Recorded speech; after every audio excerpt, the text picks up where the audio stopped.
kind of have an understanding where I come from. Like I said, 24 years in law enforcement, pretty much starting my 25th year. The first 18 was basically on third shift. So I worked 11 p.m. till 7 a.m. I was the kind of cop that wanted to be involved in the action, or I didn't want to be bothered. So I either wanted it to be fun and exciting and someone really needed my help, or I didn't want to be bugged by, you can't get along with your neighbor because they mow their grass and it gets on your sidewalk. So that's kind of the cop that I am. Like, I didn't do well with that. I'm like, get over it, get a broom, whatever, why am I here? And then I went to day shift, and that was because we went from 8 hours to 12-hour shifts. I'm very family-oriented, so starting work at 6 p.m. was going to make me miss all of my kids' activities, so I didn't want to do that. So I was forced onto days kind of against my will in a sense, because I wasn't going to miss my children's life so while they were here in my house. So I went to day shift for a couple years, and then during that time I'd been working as a school resource officer part-time. With the tragedy in Newtown, Connecticut, obviously the grant started forming, schools started getting some extra money sent to them and put it into security. Some part-time job came out of that, Heights. And so I did part-time. I was an SRO part-time for 2.5 years or so, and then ultimately that turned into a full-time position with the schools. I'm still with the sheriff's office, but they opened up another slot where they wanted a guy there full-time. And so I came off the road, and instead of, I'm on day shift, but it's an 8-hour shift again. I work Monday through Friday with weekends and holidays off. It's kind of a good gig. And I'm assigned to Hamilton Heights School District. So I work from 7 a.m. to 3 p.m. at Heights. I'm assigned to middle school. I float back and forth between mostly the middle school and the high school. We don't have tons of incidents at the elementary and primary, but we also have a full-time guy there. So there are 3 of us between the 4 buildings, and we would be probably the first 3 to get here, along with Cicerone Arcadia, if there was an incident here. There was an incident that happened here a few weeks back in one of the dorms, and I came over for that. So we're kind of trying to get that connection back at this campus and, let them know that we're a resource so that we're available if they need anything, do some of the types of training that we're doing. It's important to us. So basically 8 years in the schools as a school resource officer as my primary position. But the reason I'm this guy is I'm also one of the main tactics guys at the sheriff's office. I'm one of the main firearms instructors. I serve on our tactical team. I'm one of the head firearms guys, and so I'm certified in armed and unarmed response to an active shooter, and then an ALICE instructor, and so forth. Unfortunately, as you know, there was a national event that occurred here in Hamilton County last May. Since that's happened, I've taught this class way too many times, unfortunately. I hate the fact that it takes an event to get everybody kind of on the same page, but it does. In my line of work, when everything is going well, things are easy for us, and then something bad happens and everybody realizes that, oh, we need to do that, and then everybody wants it at once. I wish that this would never die off and I could spread it out a little bit and continue to teach it. So thank you for having me. I encourage questions. I don't want you sitting there kind of confused about what you're hearing or thinking through the situation and trying to solve it on your own if you don't really have any experience from what you're talking about. A couple things you need to know about me. I do not pull any punches. I hope and pray that I don't offend anybody today, but I'm not going to guarantee it. And I'm not saying that to really be funny. I'm just giving you a heads up. I say this like it is. We're talking about a topic that there's nothing good about it. There's nothing fun about it. There's no way to sugarcoat it. There's no way for me to tell you that your reactions to what is happening might not be the difference between life and death, and your willingness to do or not do something based on your beliefs might also be potentially put you in a situation where you're not necessarily making the best choice. And those are things that you'll have to decide on your own. A little bit more about my background. I'm a preacher's kid. My father's a retired minister. And I had a lot of questions for him when I kind of became interested in the military and law enforcement the whole bit, and growing up and all this and playing guns when I was a little kid, and I'm kind of like, how does this work?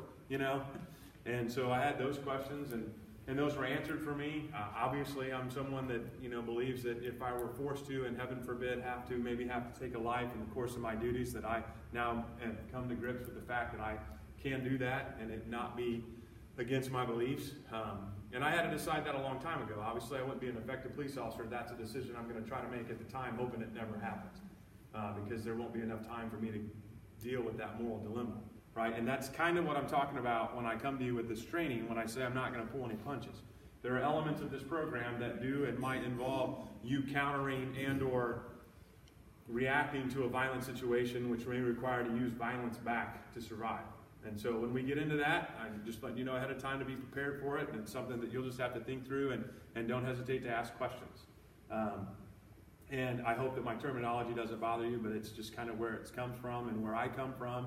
And I've been involved in a lot of these situations, and there's just no way to make it sound good. So I apologize for that ahead of time, but you've been warned, so don't tell me I didn't. Again, I encourage questions. We'll get started, and hopefully we'll be able to go back and forth. Before I go any further, that's a little bit about me, my background, kind of where I come from, who I am, a little bit, wife, 2 kids. I guess I didn't say that. My daughter just started Indiana Wesleyan as a freshman. Going to study nursing, hoping to be a nurse practitioner. She has diabetes. She wants to work in endocrinology with kids with diabetes. She got diagnosed right before her 9th birthday. My son is a junior at Heights.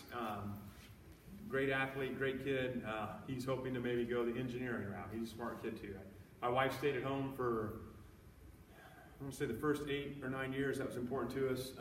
Killed us financially, but it was worth it. My kids are smart. She read to them every day and encouraged them to read, and that's played a big role in their education and their ability to understand. I've learned that. I wasn't a big reader. My older brother's a really smart dude, and he read all the time. My mom and dad are really smart. They read all the time. I'm not an idiot, but I just want to throw that out there. But I didn't like to read. But both my kids read books for entertainment, and they are both very smart, 4.4 or 4.5 kids, and really smart. And I've learned since I've been in the school. Obviously, when I signed on to be a cop 25 years ago, I had no idea I'd be spending my day in the last 5 years of my career. Recent last 5 years, and so basically I've been in middle school for 8 years of my life. So I'm stuck on stupid really bad. But that I've learned through what I've done, and as far as the education side, that reading comprehension is huge for these kids. And I think the reason that my kids are doing so well is because of their ability to read in math. Read the problem and understand what they're being asked to do. That's a big thing. So I'm really thankful that my wife stayed home with them and helped and encouraged that, because it's really played a role in how successful they've been. So. But a little bit about where you're from. She told me that everyone in here is maybe preschool through 8th grade, and every different part of the state pretty much. Where are we representing? What parts of Indiana are we representing? Someone tell me where they're from or where their school is. Bloomington? Okay, I went to Edgewood High School. I grew up in Ellisville. It just made their field red. Whew. Yeah. So Bloomington? Fort Wayne. Evansville. Elkhart. Okay? South Bend. Everywhere. So we got all different so we've gone from Evansville all the way up to Elkhart, South Bend, Crown Point. Okay. Yep. All right. So a statistic about active shooters. There are a lot of them, right? And I'll be honest, I do tons of research. My statistics, I don't have them in my slideshow because unfortunately I couldn't keep it up to date fast enough with as much as active assailants are happening if you follow the news in any capacity at all. So when we talk about active shooters, it doesn't have to be at a school. It can be at a place of work, at a church, at a movie theater, all those things. Those statistics get all blended together. But the average city size for active assailants across the United States is 50,000 or less. A lot of people in their mind have this preconceived idea that the inner cities, the large cities, they're where these things would happen because there's so much violence in these cities or whatever. No, that's exactly the opposite of where they happen. There's not been one in Chicago or LA, or they don't happen like that there, especially at schools. And this statistic was mostly the school ones. They had broke it down from all active back to schools, and most of the ones that occurred in a school setting were 50,000 population of the town or less. Okay, so something to think about the difference. Doesn't mean anything. Doesn't mean there's not going to be one in a town of 200,000 people.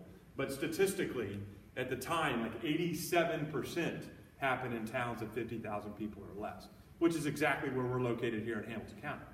There's, most of the towns here are 50,000 people or less, right? Combined, we're 200, almost 300,000 people, but most of the towns and the school systems are 50, 55,000 people. So something to think about.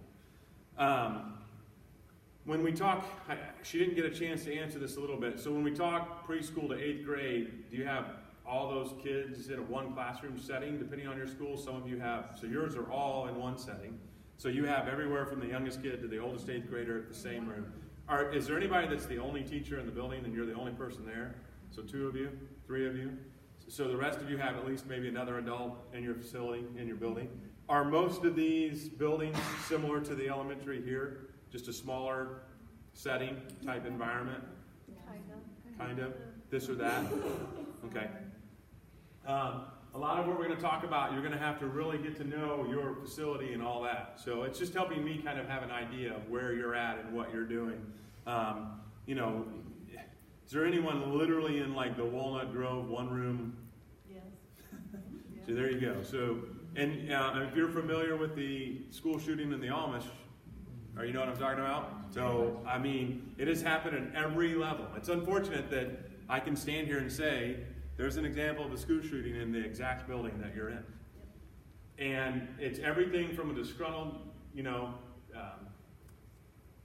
mentally disabled, excuse me, forgive me for saying that, someone that's had a break from reality. My tongue is tied here right now. Anywhere from that to sexual predators to anything. Some of the active shooter situations have been sexual predators, right? The Colorado incident where the I Love You Guys Foundation came from. That one girl that was killed that day, that was a sexual predator that broke in and took a classroom hostage in Colorado, and then ultimately let everybody go but 8 girls, and then sexually assaulted the girls over a course of a couple hours, and then would let them go one at a time, and then each one of them came out, and they were talking about how much more violent the attacks were, and so they decided to go in, and as they were going through the door, he shot and killed one girl and himself. You know, and that was a school shooting. That was an active situation at a school that would still be involving you doing certain things as this was playing out, and that was all perpetrated by a sexual predator, right? Looking for victims and thought, I'm just going to go to school and find some, and took him hostage at gunpoint. So anything and everything can be what we're talking about. And again, I told you this is not a light topic, okay? And the reason that I'm starting so heavy is because what I've learned in doing this training now literally triple digits amount of times, and here most recently, pushing that just since May, a lot of people have this preconceived idea in their mind of what an active shooter is or how they think. You've sat, unfortunately, now, if you're an educator, and you've said, what would this be like in my building? So you've gone through some kind of unfortunate nightmare or daydream of how you perceive this might play out. And what I'm going to ask you to do in this training is not sit there with one idea of what it is that you're thinking about. And I don't want to discourage questions. I really want questions. It helps me flow in my presentation. It helps me understand kind of where you're at with what I'm presenting. But what I want you to do is I don't want you to have this one scenario in your mind, because what I need you to understand is that Alice works anywhere and everywhere. Not just at a school. It is just a set of options. It's just to try to remind your mind of options as a response to a situation, any situation that involves potential danger for you or others. So I don't want you fixated on, I'm going to plug this program into the one thing I've been thinking about for the last 6 months happening at my school, because there's a million different things that might happen at your school that would require you to do some form of Alice. Does that make sense? Okay, so let's kind of get into the heart of it. That's me. Unactive, can everybody see that pretty decent? I repeat most of it. Active shooter emergency, what should I do? How should I respond? That's what we're here to talk about. This is one of my favorite quotes that I have ever read, and I really thought it applied to this particular type of presentation that I'm doing and what I'm talking about.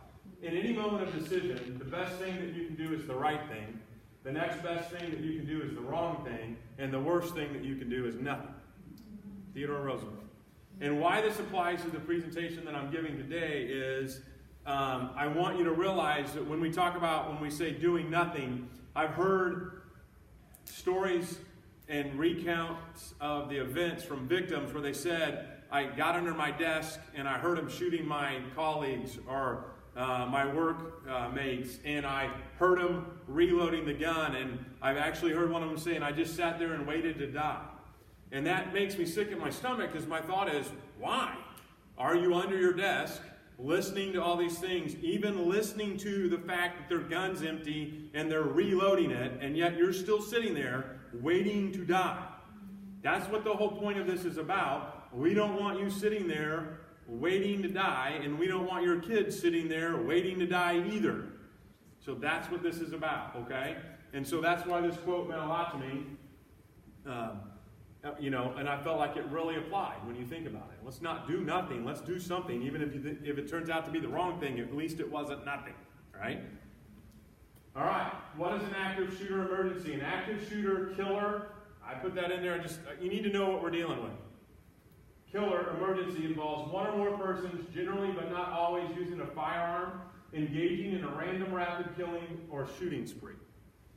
So an active assailant is now one of the things they're transitioning their name to, an active assailant, because we don't want this preconceived notion that it's just a guy with a gun. It could be a person with a knife. It could be a person with a tire iron that's willing to do harm to people, and that's all they had at the time they had a mental breakdown. Whatever, I don't know.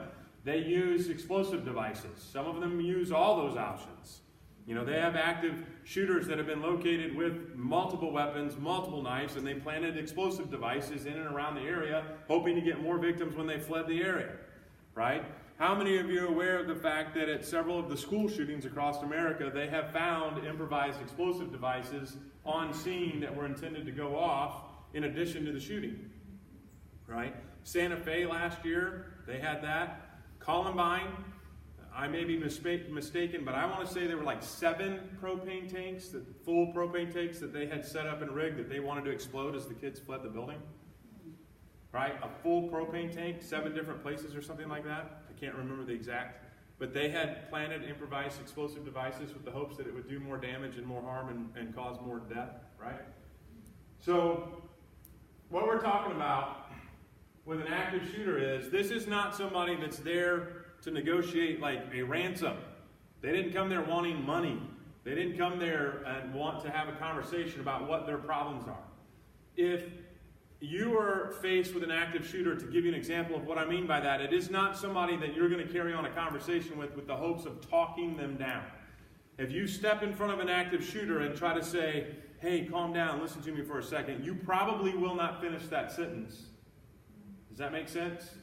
You're not dealing with somebody that can be negotiated with about what they're doing. They're there to create and cause carnage and kill.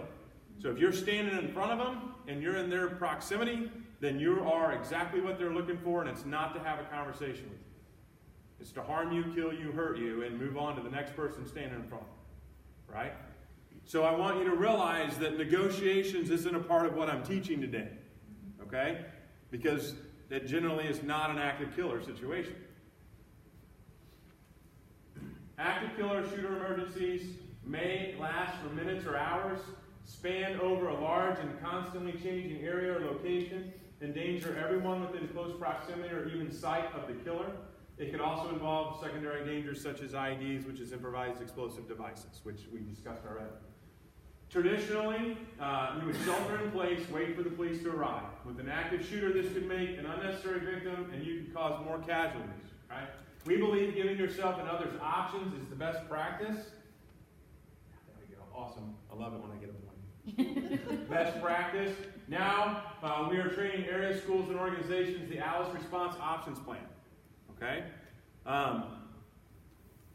How many of you currently, and don't hesitate to tell me it's kind of a lockdown situation, we have a problem, we're going to shut the lights, lock the door, hide in the corner, sit and wait. Is that your protocol right now? Basically? To a degree? Yes? Okay. I'm getting mostly yeses. Maybe some of you have already given some thoughts of some other things you might do. And that's what most in a lot of schools until recent years had done. Lock the door, turn out the lights, hopefully not visible, everybody be quiet, go over there, nobody move, clump up in the corner, and wait. And the good guys are on the way, right? It's not where we're at now. What we we're wrongfully doing, but not knowing that we were doing it is, we were naturally made with a survival capability. I mean, just like any other animal or warm-blooded thing on earth, there's some fight and there's some survival instincts and tactics and everything built into our body. Our adrenaline is what? It makes us faster, stronger, younger, with longer for a period of time, right? It's a God-given. Here is an extra boost to make you a little bit better than you normally are when you need it, right? Why would we take that away from us by saying, you go sit over there, curl up, don't move, and do exactly what I say? Well, if you say that to a second grader that's scared, what did you just do to them? You just shut them off a little bit. Because in their moment of fear and processing, they respect you, whether you think they do or not. And maybe your most disciplinary problem kid, but now he's scared and he's only in second grade. He's going to listen to what you just said, and he may just sit right there and do nothing. Even though if nobody had told him anything, he might have actually had more of a, I want to survive this instinct going on until he got shut down, right? So what we're trying to do is avoid not letting that natural desire to survive, we don't want to push it away. We want it to be in full involvement, engaged in what we're dealing with, right? And so we're going to give options, and that's what we're going to learn about ALICE. What is ALICE? ALICE is an acronym for 5 different response options during an active shooter. It stands for alert, lockdown, inform, counter, and evacuate. And if I could, gosh darn, remember to do this at the end of every presentation. I've been meaning to take those numbers out every single time I give this presentation. I say it, and then it goes on for 4 hours. I forget, and I don't. So it is not in order. It is not linear. We do not do these in order. We may do 1, we may do 2, we may do all 5. We may do them at 20 minutes apart from each other as the incident or scenario or incident or activity is unfolding. These situations will be intense, uncertain, and rapidly evolving. They'll be changing over courses of time and distance and location of your building, your complex, right? So ALICE is not linear. It is not order. It's just an acronym for you to remember the options. Everybody understand that? You're not required to do alert before you evacuate. If evacuate is what you need to do right now, don't talk to anybody. Get out. Right? Does everybody understand that? Okay. It's very important that you know it's not linear and that these are just options to help you remember. Okay. Any questions so far? Anybody overly uncomfortable or already hate me? I'm used to it. I'm a cop. Alert. It's okay, we're teachers. Yeah. I have very fond memories. My mom's a retired third grade teacher with a master's degree in special education. And my brother, who is a sheriff's deputy in Lynn County, Iowa, was a reading teacher in middle school and came and started riding with me and thought, well, that's pretty cool. Your job's more exciting than mine. And I get to actually tell people to shut up and sit down, and if they don't, I can make it. So it's a completely different ending to that. It's really funny when the kids at Heights figure that out too. They're like, I've been ignoring my teacher for a long time. I'm like, it's not going to work with me. But all right, anyway, I get off topic. I do want to say this: don't be afraid of parents and be afraid of discipline. Those kids, they think that they learn very quickly with me in the room that it's a lot different than it is with their teacher in the room, because I have a whole nother level of you're gonna do exactly what I just said that they weren't expecting. They learn it in 6th grade, and I don't have any problems with the 7th and 8th graders because they know. I'll walk into a room and they just get quiet. They're like, yeah, that dude yells at everybody a lot more than everybody. And now I only have to yell the first week of school, and then the rest of the time I'm fine because they're all like, oh, Tyndall's here, and everybody just shuts up. And then they realize we're just going to have fun and have a good time, and everything works perfect. So, all right, alert can be anything that alerts you to possible active shooter situation. So what I mean by that is alert covers like all sorts of what you're imagining right now. An alert to you could be the sounds of gunfire. If you hear what you believe or perceive to be gunfire, you don't need to wait for somebody to tell you over a PA that there's someone with a gun in the building. You've been alerted to the fact that there's a problem. I teach here every day. I've taught here for 20 years, and I've never heard what just sounded like 7 gunshots in the next room. If you hear 7 gunshots, what you perceive to be 7 gunshots in the next room, you should start taking action right now that I just heard 7 gunshots in the next room. I need to do something right now. Right? So that's alert. You've been alerted to a problem purely by the sounds of that problem, right? So alert can be gunfire. It could be, I haven't heard anything, and someone came over the PA and said, there's a guy with a gun in the East Gym shooting. You've been alerted. You know where he's at, that they got a weapon, and that they're shooting at people. Do you really need any other information at that point to start doing something? No. Like, a lot of people sit in this class and are like, well, what's he look like? Which way is he going? I don't know. The people that are getting shot at right now aren't trying to get a description of it. Right? They're all trying to survive, which is what you should be doing. Start to take action. The one thing that you might know from that PA announcement is, they said they were in the East Gym, and I'm in the 6th grade classroom teaching science. What do I know now? I'm in here, and they're not, but they're right out there.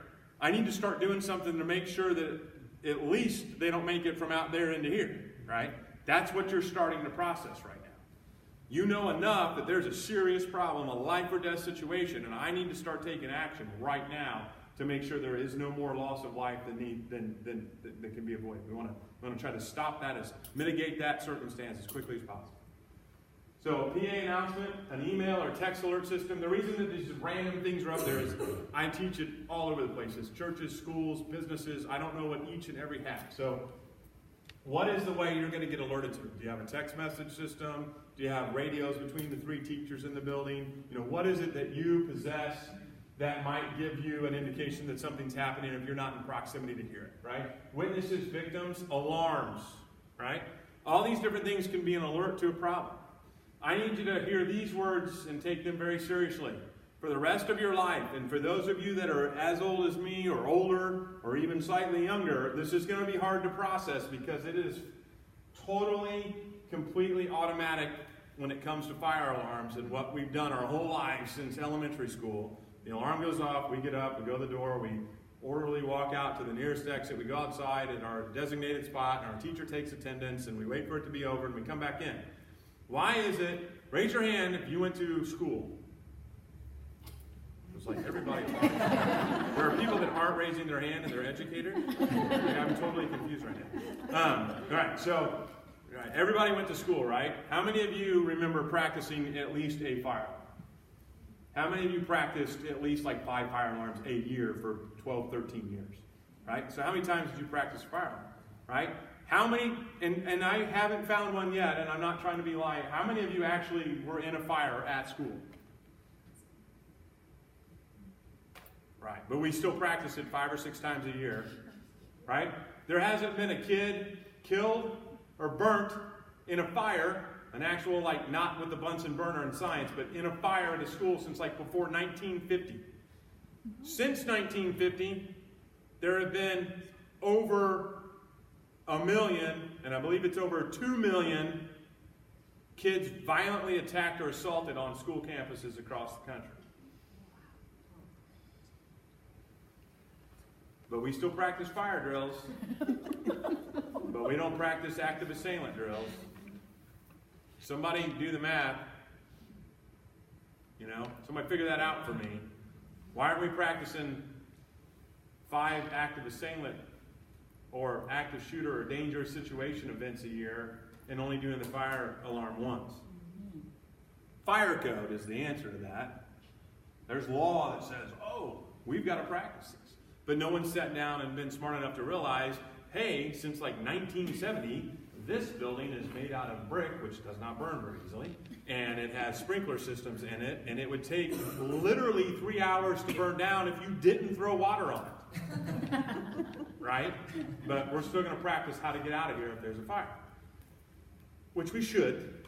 But what I'm getting at is that alarms, there's a point to my making fun of firemen.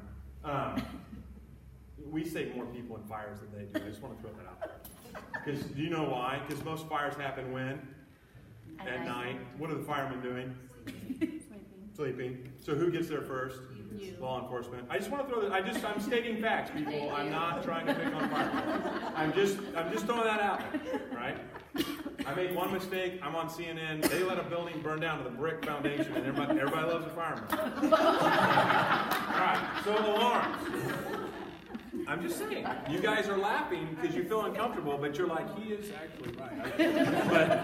And so like no one will call me into the fire department because they're like, he's kind of right. And they would be like, alarms. A fire alarm should never be just an alarm to you. Ever again since the Florida incident that just happened at the end of the last school year. He pulled the fire alarm knowing that they had practiced active assailant drills.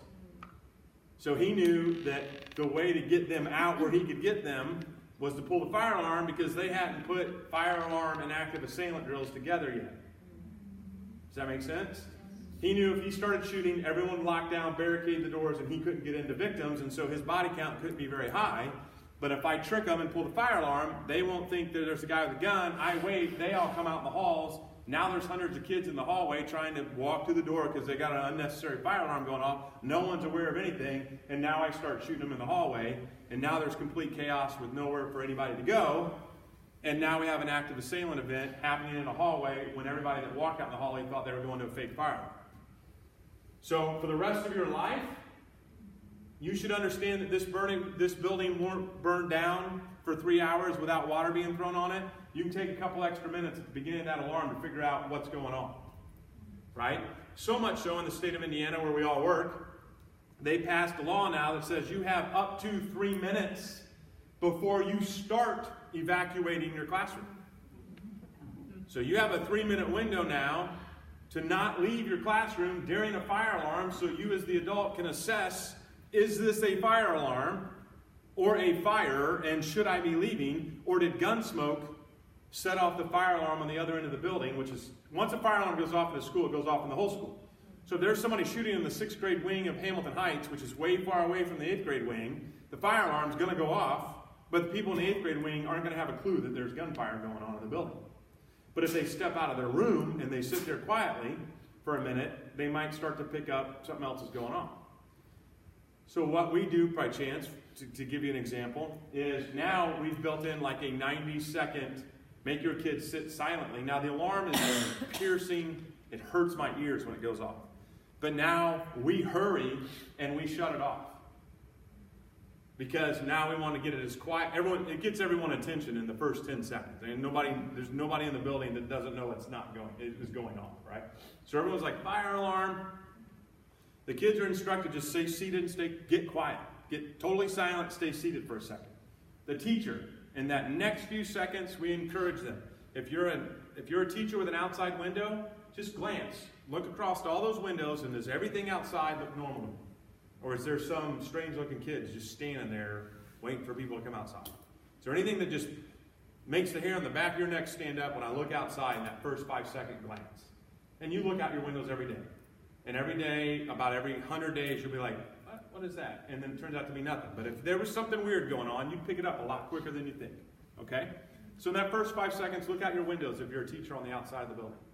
Then we encourage the teachers to work their way to their door. The teacher is who is to unlock the door, or to go to the door. Every single classroom in our building is locked. Period. They are not allowed to teach without a locked door. It cannot be open for any reason other than passing through and someone coming in and out. So if a kid leaves for the bathroom, he has to be let back into the room. Someone has to have gone there and seen who it is and feels good about letting them back in. Okay? That is the number one deterrent from an active assailant. The number one deterrent that you can do right now for the rest of your lives and career is lock your door to the room that you're in with the kids that you're in and make someone have to start kicking it down to get in there. Right? It still will buy you time to react. Never teach with your door unlocked for the rest of your life, period. Whether you like me or not, whether it's annoying to you or not, whether you've taught for 35 years and it's not been necessary, I don't care. Lock your doors for the rest of your career.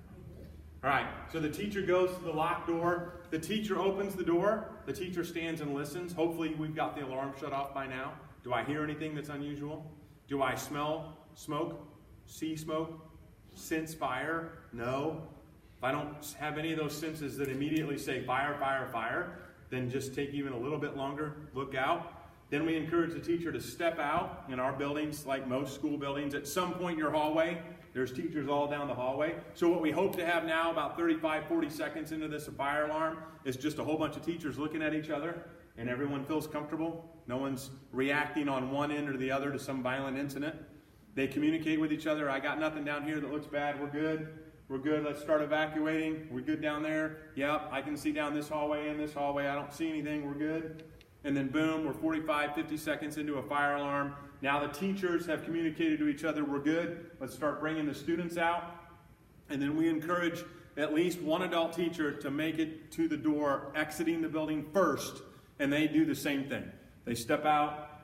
There's no traffic. Nothing looks unusual. I don't see some weird shooter's nest over there behind the car. Everything looks as good as I can tell it to look, and now the kids are out, and only 90 seconds have gone by. But we took those 90 seconds to see, is there anything unusual going on, right, in the building? Do I hear anything? Obviously, if the alarm goes off and the teacher gets to the door and they open the door and there's black smoke rolling across the ceiling, let's go, let's go, let's go, right? You don't have to wait the full 90 seconds. There's evidence of a fire, get out, right? And the firemen who I made fun of, who I do love, will come and start doing their thing. And I kid because I do love firemen. Just right now because it makes me look better for saying that. But that's what I mean by alarms, right? You can no longer take a fire alarm just as a fire alarm. The incident in Florida where those people lost their lives will change the way that schools across the country and potentially world will deal with the fire alarm for the rest of their lives. They will never do a fire alarm like you did in a fire alarm and I did in a fire alarm in school because of that one incident. And we shouldn't ever do them the same again. And if you do, you're wrong. Because we learn it only takes 20 lives lost to understand we were doing it wrong. We should have thought of that sooner. We'd actually talked about it. We had actually talked about it. What are we going to do when they pull the fire alarm? It had come up for 2 years in our meetings, at safety meetings. But no one had really come up with an idea of what we wanted to do and what was stopping us from coming up with the idea. Not because anybody wanted to, but what was stopping us. Rules, regulations, laws that said you have to do X at a fire alarm. It took that tragedy to get lawmakers to realize, we better build in like a window and an opportunity. Because you have, I'm very vocal, and I'm very much, I don't care if you like me. So I say what I think all the time. Like, you know, my sheriff will tell you I love and hate John Tyndall all at the same time, because if I want to know what he thinks, I ask him, and 50% of the time I like it, 50% of the time I don't like it. It's just the way it is. Because I'll look right at my sheriff and be like, your idea is stupid. And then he'll be like, thanks for your opinion. I'll be like, thanks. I'll go back to being a deputy, and you go back to being the boss, and I'll do whatever you say. So anyway, we've had that argument. And what it goes back to is, as the superintendent, as the head person, right now, as much as I agree with you, John, the law says we got to exit immediately, and I'm going to err on the side of not getting in trouble legally. So you gotta look into those things. If we start to talk about some environmental changes you may need to make in Alice, there are some things in progress that we're trying to get some things changed with fire code because of the statistics I told you about loss of life from fire compared to violence, right? But they're not happening as fast as you would like them to happen. And so you're going to have to weigh those options and deal with those dilemmas yourself. But anyway, this one's a good one. You now have 3 minutes added on to your evacuation. 3 additional minutes. Does everybody understand that? Up to. You don't have to use it all. They're not putting into place how you use it. But I suggest right now, when you leave from here, either immediately draw up a corporation-wide plan or get something going in your building immediately about how you're going to treat a fire alarm. And a fire alarm for the rest of your lives as an educator is no longer just a fire alarm. It's an evidence that something bad may be happening, but I don't know what that is. Let's figure it out as quickly as possible and then take the appropriate action. All right. So, any questions about alert? Alert is just you're made aware of the fact that something bad is happening. Let me go back to gunfire for just 1 minute. In today's modern construction, in today's, even the classrooms and areas of here at the Indiana Academy I've been in, if you can hear gunfire, they're very close. Gunfire is not like the movies make it out. It's really loud. If I took you outside right now and we just stood in a circle 15 feet apart from each other and I fired 5 rounds out of my gun into the air, which would get me fired, but you know what I mean, we would all think, man, that's really loud. Okay? So then, because of that, and because of an experience shooting, clay pigeons, or my dad hunted, or I shot a gun when I was little, my thought is gunshots are really loud. But what we've never put with that is, we're not inside when those gunshots were going off. We were outside where there's nothing muffling and lessening and dampening the decibels of that gunshot. So it carries and travels. Inside buildings, that does not happen. It is muffled, it is sucked in and gone quickly. If you can hear gunshots from inside of a building, they are very, very close. Everybody remember what I just said. If you hear gunshots inside of a modern-made building, they are very, very close. Close enough. Now, I'm not telling you what to do, and we'll get to that more here in a bit. Close enough, you really want to consider, do I want to leave where I'm at, where I know that that gunshot didn't just happen from, and go out there where I know there's a gun, I'm just not exactly sure where. I want you to know if you heard the gunshot, they're really close to where you're at. Right? If I went outside and shot my gun off on the other side of this wall, you might not even hear it. And I'm not kidding. And if you did, you all disagree with which way you thought it came from. Some of you would immediately look over there and think it came from that side of the building. Some of you would think it would came down by that door, and some of you think it would come by that door, and you'd all only a small percentage of you would be right. And what that tells you is, don't assume that you can know which direction to go away from what you perceive gunfire, because you may be running right towards it. Because you thought it came from over there, and so I ran this way, and it's right outside that door. And I train in this environment regularly and shoot guns inside of buildings regularly, not live rounds, but gun-powdered forced blanks and real guns, and it's very directionally confusing. Does everybody understand that? So that's something I didn't want to miss out on. All right? All right, lockdown. We're going to spend a lot of time here. I'm usually very good about breaks. Here in about 15 or 20 minutes, there's got to be somebody in here that's very good about breaks too. Remind me if I keep going. I like to take about 5 or 7 minutes in between here, or at the end of every hour. I know what it's like to sit through a thing I don't want to be at. So, lockdown. This is a semi-secure starting point from which you must make survival decisions. If you decide not to evacuate, secure your area and, right, make it difficult for anyone to see in your area, barricade and reinforce the door with anything and everything available, desks, chairs, cabinets. If you must use your belt, electrical cord, or purse strap to tie the door shut or to block the door, do so, right? And what I mean by that is this right here, this hinge. Can I open this without an alarm going off? Yes. This hinge right here has to be able to open for the door to open. So if I can simply, my hand is not strong enough, but if I can simply bind up this hinge enough, now the door can't come open. So it's just an added element of reinforcement to stop this door from opening. They actually make big metal things you can buy online that you can just go whoosh and stick right there. Right? Check fire code, but, okay? I'm going to explain fire code and my understanding of it here later. That device is designed to block the door from being able to be opened from the outside, be on the lock. Therefore, it may very seriously, and you need to look it up because things are changing, violate fire code. Does that make sense? But if I put all of these chairs in front of that door and the piano and everything else in here, and I block that door from being able to be opened, I didn't violate fire code. Why is that? Because that chair was not designed to block the door. So it doesn't fall under fire code. That's the dumbest thing in the history of the world. But if I block a door with something that's not designed to block a door, it's okay. But if I block a door with something that's designed to block the door, I've violated fire code. That's how someone explained it to me. And I just looked at them like you think I looked at them. Like, they're okay. But you get it. So, everybody understand that? There are devices that cost about $125 that will just lock that door up and no one can get it open whether they got a key or not. And it takes like 3 seconds to put there. But it very well may be illegal.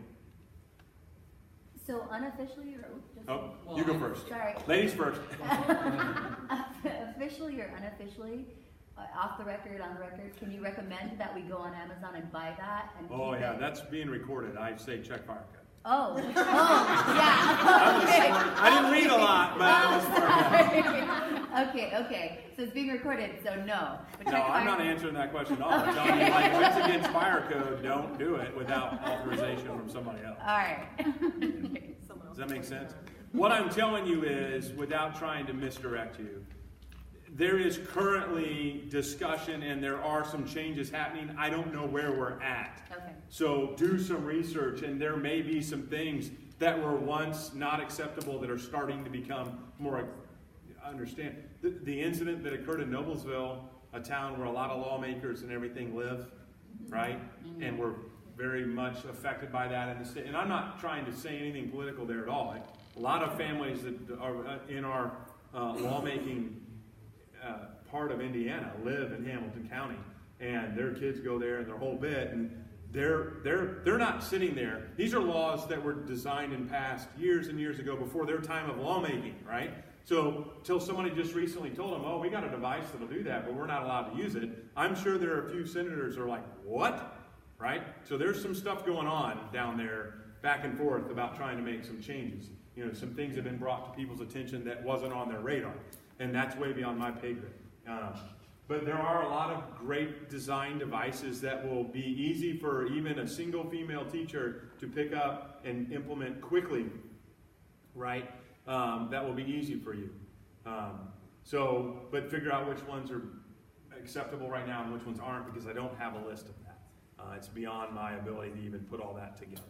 All right. So when we think about lockdown and we think about what we're talking about here, make it difficult for anyone to see in the area, all those things. I read that one already, right? Okay. When we talk about our learning environment, you all teach in completely different. She's the one-room school. We have multiple room schools. The average classroom in Indiana, in the public schools I go into mostly, teacher's desk is a big item. Generally 2 or 3 filing cabinets, maybe a decent-sized bookshelf or cabinet, maybe some of them mobile, right? Those are the things that we're using first in our environment to barricade the door. The student's desk that they sit in, that little wooden top desk with the 4 metal legs and the chair that's connected to it, that's great and all, but it won't stop me from pushing open a door. Even if you stack 15 of them on top of each other, it's not heavy, it's not gripping, it's not causing enough friction and weight. The average person, male or female adult, you know, if the door was unlocked, could probably push 20 of those desks far enough apart after about 10 seconds that I'm getting them out of the way. You take one teacher's desk and put it in front of that same door, there's so much more weight there up close that it's creating that friction that's so much harder for me to move. Make it a science project, but you got to figure out, I need you to understand that there are items in your room that are much more capable of stopping the door from being opened, right, than others. And those desks, the kids want to grab first because it's what they're in, and they want to run up there and throw them. They're not going to stop that door as quickly as your teacher's desk. So this means that you need to go back to your classroom and move your desk from the far back corner of the room to the front corner of the room by the door. It may be a really good idea. And I've been teaching this for 8 years at my school, and I haven't had a teacher do that yet, because prior to this year, I taught this class like I'm teaching you. We did some scenarios for the teachers in the library, and we never really made them do it in their classroom. This year we implemented full-scale, 100% all-included drills, and our teachers realized everything I've been thinking before didn't work. Nothing blocked that door, but my teacher's desk would. And so for 8 years I've been telling teachers to move their desk, and they all just said, yes, John. And none of them moved it. Man, I've done a couple laps since 2 weeks ago, and guess how many teachers' desks of my colleagues are like over by the door. And I wink at them when I walk by. They're just like, got it. You scared the crud out of us with your last drill. It's over here now. Yes? Most of the classrooms I've been in, though, are just like these. They open out. Open out. Yep. Yeah. So Yeah, and you have to figure out that environment. But think about what a teacher's desk represents. I have a teacher's desk right here, and I have 8th graders in my room. And if you've seen some of the corn-fed 8th graders up here, there's a couple big boys up here, right?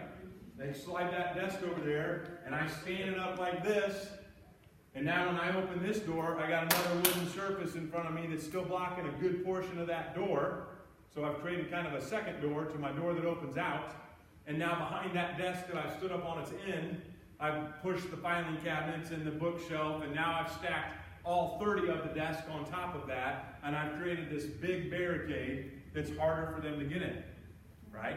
But if I just put those little desks there 6 feet high on top of each other and they open that door, there's no visual blockade, there's no problem. You know, I have teachers now that have put the 7 foot high, 8 foot high bookshelf, they just put it right here. And their very first move is get the kids to shuffle it in front of the door, and it's that whole thing. So I have a whole second door there when I open the door. You've got to think through what you have. That's why I said make it a project, make it a science project. You've got to do this with some kind of, don't go through the motions. Everybody was going through the motions in this county, and I love them. They're my friends, my colleagues, my family, everything. My kids go to this building. They were going through the motions until someone got shot, the very first school south of this building. Right? 2 people. And then we did all these drills this year. I mean, all those teachers have moved their desk around. I got bookshelves on the other side of the room. I got all sorts of he wasn't kidding. I was like, nope, I've never been kidding. Right? So, think about that when you're talking about barricading your doors. What do I have that will realistically barricade this door, and what really is just smoke screen and doesn't really do anything physically from stopping someone to get in? Look for alternate escape routes, windows, or other doors, even crawl spaces from the main one. Call 911 during lockdown. Don't assume somebody else has. Somebody needs to get the good guys and gals that are going to come stop this situation on their way. So don't assume somebody else has done it. We're going to get more into it during Inform, but understand that when you call 911, if all you have is there's a shooter in my school building, and the dispatch says we're receiving multiple calls, we have people on the way, and the only thing you knew is that you heard gunshots in the building, and you know for a fact that's really all you can tell them, and they told you they know that, hang up on them.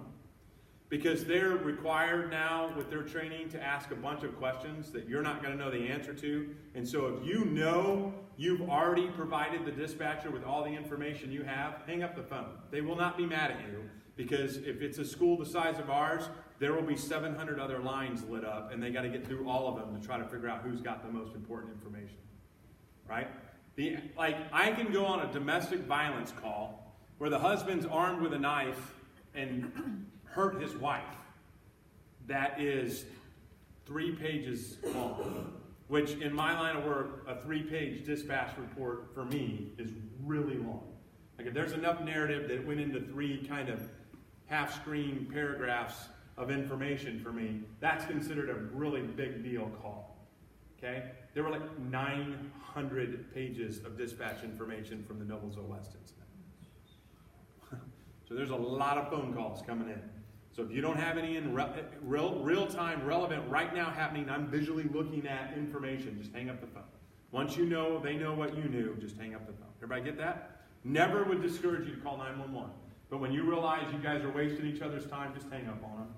Because there's someone in line behind them at a large-scale event like this that may have more information. Also understand that Hamilton County and a good majority of the state, I don't even know if it's all, I should probably try to find that out.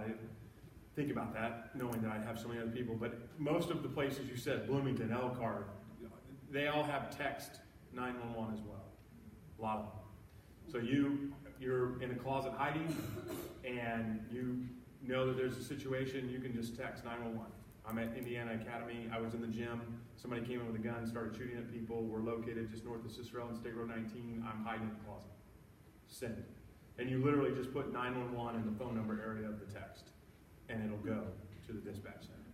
So you can text 911 here in Hamilton County and not create any noise or whatever. And a dispatcher does answer it and even try to text you back. Okay? Move away from the door. Gunfire will penetrate most doors and walls except for masonry walls. Silence your cell phones. Once this is done, do not open the door for anyone under any circumstances. Police should be the only persons allowed you should open the door for when it's safe. You're going to be the determining factor when it's safe. Active shooters have been more than one person, but generally, not most of the time, but they have been more than one person. Most active shooter situations are over in 5 to 7 minutes. I always get, how do I know if I can open the door? I'm answering that question without being asked. If it's been an hour and a half, and there are like 15 big mug looking guys outside your door with like green ammo on, green, colored uniform on with big helmets and vests that say Sheriff SWAT and all this stuff, and they all look the same, and you're probably good. Like, there's probably not an active shooter team that dressed up like them and have been there for an hour and a half and they haven't gotten a gunfight. So, like, they had a teacher that refused to come out for like 37 cops and 10 firemen. Like, what do we need to get here to prove to you we're the good guys? Like, I don't know, but you've been in there for 5 hours. We're good. Come on. Like, but they didn't want to break down the door because they would have scared the kids so much. So they had to negotiate with this teacher for like 4 hours to get her to open the door.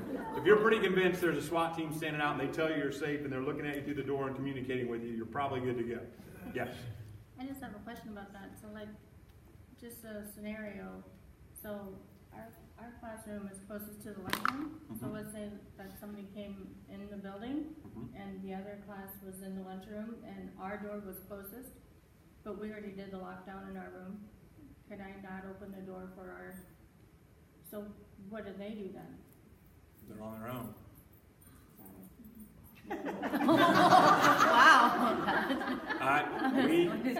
Wow. Remember when I told you there's going to be some tough stuff?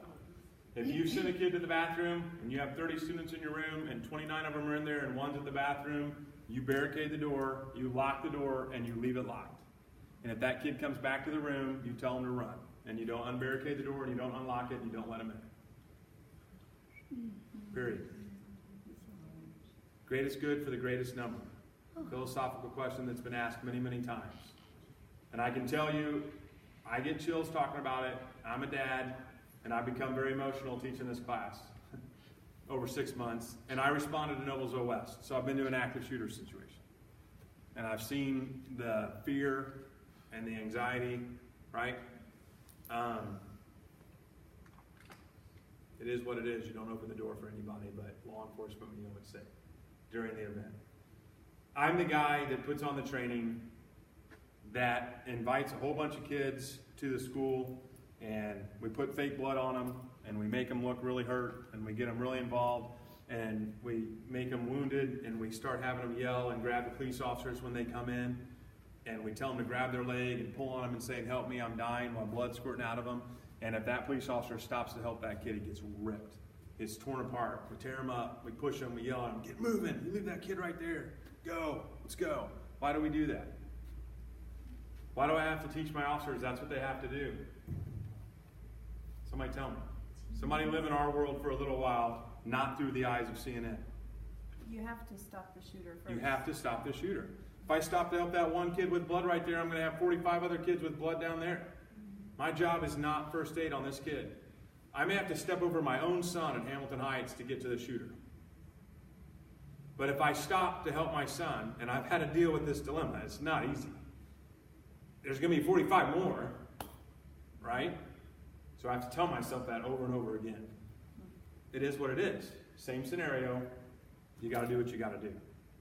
And my son is a good enough young man that ultimately, he might be a little ticked, but he'd understand. And he would expect me to do it. So, it is what it is. Right? I pray to God that never happens. But it is what it is. I can't teach you the other way. So I told you to open the door, then 30 kids get killed. And I'm never going to tell you to do that. You lock the door, it's locked, it stays locked. Period. Right? Okay. At the time, gather weapons. Yes, I said that. Chair, books, iPads, coffee cups, coffee pens, pencils, scissors, whatever it is. And mentally prepare yourself to defend yourself or others. Put yourself in a position to surprise the attacker should they breach your room or area that you're in. So your last assignment during lockdown, once you've tried to fortify your room, once you've done everything you could to keep that person out, okay, and that you hope that that is good enough in and of itself, you need to make sure that you're ready for the next step is, if it wasn't good enough and somehow they get in here, I have prepared myself to counter them, to fight back, to live, survive. I'm going to get it on, and we're going to get our fight on with this bad guy when they come in here. Okay? It is what it is. This is going to get more and more stressful like it was just a minute ago as we go forward, right? Because we're not going to talk about things that, we were raised to turn the other cheek, right? Right? Well, we're going to this is a really bad example, you'll never have me back, but David killed Goliath and cut off his head and he became king, so. All right, so let's take like a 5 to 10 minute, well, let's make it 7 minutes. 5 to 7 minute break, get a drink of water, and come back. I'm just saying. This weekend church. Yeah, that's the part of the children's service. We never see the little, he dragged his head around town. We don't tell that. So my buildings were just a nightmare. Is it night? Oh, yeah.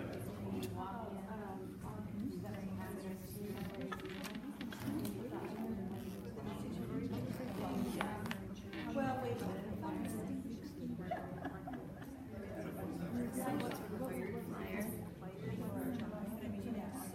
We'll get into that a little bit. Even if the shooter is inside of your room trying to get to the exit, it's probably going to be your last option. Because if all the kids ran that back door, then you just have a human blob of targets at that back door doing nothing. The guy who's just standing there with a gun shooting in one direction. So the best thing that you can do at that point is actually fight back and stop him.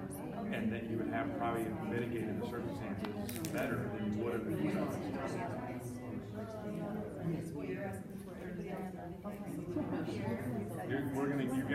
You're gonna understand that.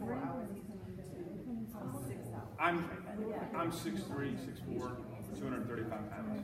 If you blow an air horn at me, are you gonna stop me from hurting you? For how long? A tenth of a second. If you throw a book at me and I do this and it hits me, how long did that distract? Tenth of a second. You stab a pair of scissors through my jugular and my neck, do you think that'll distract me longer than a tenth of a second? Now, I'm just saying it like it is. You can throw books at me all day and it may hurt a little bit, but you're not going to shut me down. You give me a reason to think about the fact that I'm going to die because I have a major hydraulic one right now. You shove the scissors through my neck. Then you've changed the scenario a little bit. We're going to get into that. A lot of people just look at me like I'm crazy, but if you're a science teacher, you'll get it.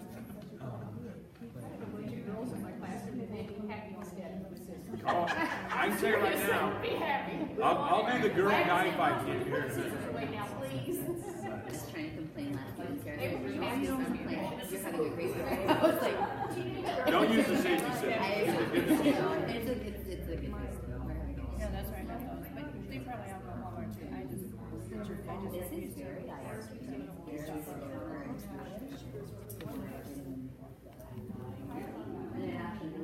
Can I pause this right now? Okay.